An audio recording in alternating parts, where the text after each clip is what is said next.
આશા શક્તિ રસોઈમાં આજે દિવાળી સ્પેશિયલ નાસ્તા ડે 3માં હું સરસ મજાના ગુજરાતી લાકડિયા ગાંઠિયા લઈને આવી છું, જે રેસીપી આજે હું તમારી જોડે શેર કરું છું।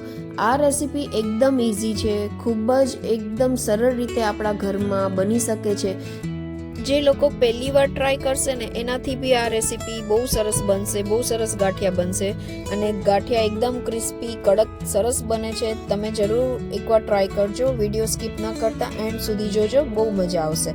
હવે મેં એક મિક્સિંગ બાઉલમાં 2 કપ ચણાનો લોટ લીધો છે। ચણાના લોટમાં આપણે 1 ચમચી મીઠું એડ કરશું। આપણે તમારો લોટ કેટલો છે એ રીતે આપણે મીઠું એડ કરવાનું છે। પછી આપણે 1 ચમચી જેવું હિંગ એડ કરવાની છે। 1 ચમચી ભરીને હિંગ એડ કરવાની છે। હિંગનો ટેસ્ટ આ ગાંઠિયામાં ખૂબ જ સરસ આવે છે। પછી આપણે અડધી ચમચીથી થોડી વધારે આપણે હળદર એડ કરવાની છે। હવે 1 ચમચી આપણે લાલ મરચું પાવડર એડ કરશું। તીખાસ માટે આપણે લાલ મરચું પાવડર એડ કર્યું છે।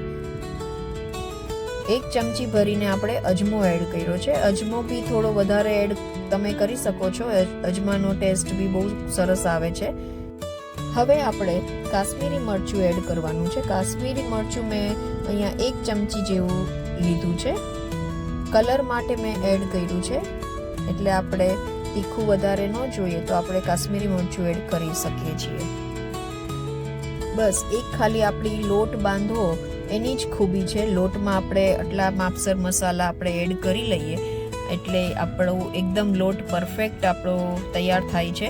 અને આમાં સોડા કે તેલ એડ નથી કરવાનું, કારણ કે આ લાકડિયા ગાંઠિયા છે, એકદમ કડક ગાંઠિયા બને છે, એટલા માટે આપણે સોડા કે તેલ યુઝ નહીં કરીએ। આપણે સીધું પાણી એડ કરીને લોટ બાંધી લેશું। પાણી એડ કરતા જશું અને લોટ આપણે બાંધવાનો છે। લોટ આપણે ઢીલો બાંધવાનો છે, બહુ હાર્ડ નથી બાંધવાનો, એ આપણે ખાસ ધ્યાન રાખવું। જો આપણો લોટ ઢીલો હશે તો આપણે સરસ તેલમાં ગાંઠિયા આપણે પાડી શકશું સંચા દ્વારા। જો તમે જોઈ શકો છો, આપણે આવો લોટ ઢીલો રાખવાનો છે।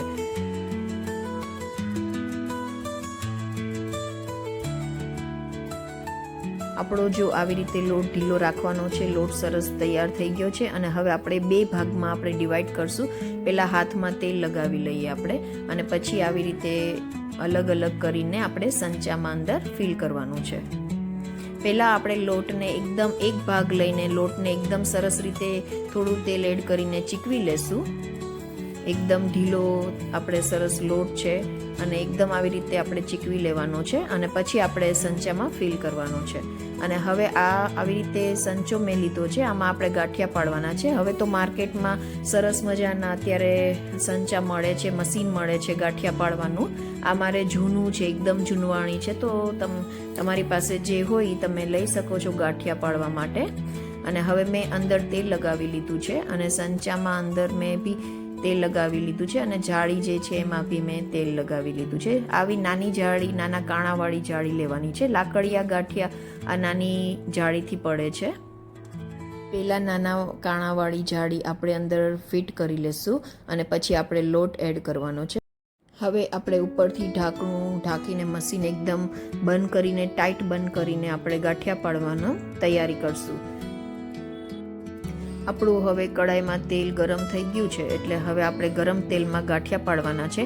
ધીરે ધીરે ગાંઠિયા આપણે પાડવાના છે। ધ્યાન રાખવાનું છે કે આપણને હીટ ન લાગે, ગરમ વરાળ ન લાગે, એ ખાસ ધ્યાન રાખવું। અહીંયા પહેલાં મેં નાના પોર્શન ગાંઠિયાના બનાવ્યા છે, નાની સાઇઝમાં બનાવ્યા છે, આપણે ગોળ વાળ્યા છે જો આવી રીતે। અને પછી લાસ્ટમાં મેં મોટી સાઇઝમાં મોટા પોર્શનમાં ગાંઠિયા બનાવ્યા છે, ગાંઠિયા આપણે પાડ્યા છે। અને આપણે તેલમાં મીડિયમ ફ્લેમ હીટ જ રાખવાની છે, વધારે હીટ નથી રાખવાની, નહીંતર પછી આપણા જે ગાંઠિયા છે એ નીચે બળી જશે અને આપણો ટેસ્ટ એકદમ બળવાનો ટેસ્ટ આવશે અને સારા નહીં બને ગાંઠિયા। તો એકદમ ગરમ તેલમાં મીડિયમ ફ્લેમ પર જ ગાંઠિયા આપણે તળવાના છે।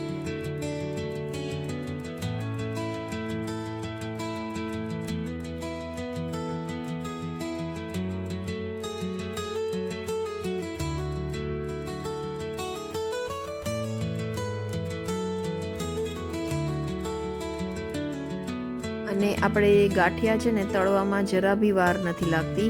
આપણે જેવા અંદર ગાંઠિયા પાડીએ તેલમાં થોડીક જ વારમાં 10થી 15 સેકન્ડમાં તરત જ આપણા ગાંઠિયા ક્રિસ્પી ધીરે ધીરે થવા લાગે છે. એટલે આપણે ધ્યાન રાખવું કે આપણા ગાંઠિયા બળી ન જાય. લાઇટ ગોલ્ડન આપણે કલર થાય એટલે આપણે ગાંઠિયા લઈ લેવાના છે. બસ જો આ છેલ્લો જે ભાગ છે એ મેં થોડી મોટી સાઇઝનો મેં ગાંઠિયા પાડ્યા છે, મોટા પોર્શનમાં રાખ્યા છે. આ ગાંઠિયા દિવાળીના નાસ્તામાં કે નોર્મલ ડેઝમાં બી આપણે બનાવી શકીએ છીએ અને એકદમ પરફેક્ટ છે આ તહેવારોમાં બનાવવા માટે. અને આપણા ગાંઠિયા થોડા ઠંડા થાય એટલે એકદમ ક્રિસ્પી થઈ જશે. તો આવી રીતે આપણે લાકડિયા ગાંઠિયા બનાવ્યા છે. તો આ છે આપણી ડે 3 દિવાળી સ્પેશિયલ નાસ્તામાં ગાંઠિયા, લાકડિયા ગાંઠિયા. તો જો મેં નાની સાઇઝમાં, મોટી સાઇઝમાં એકદમ પરફેક્ટ ગોલ્ડન બ્રાઉન મેં ગાંઠિયા બનાવ્યા છે, એકદમ ક્રિસ્પી છે.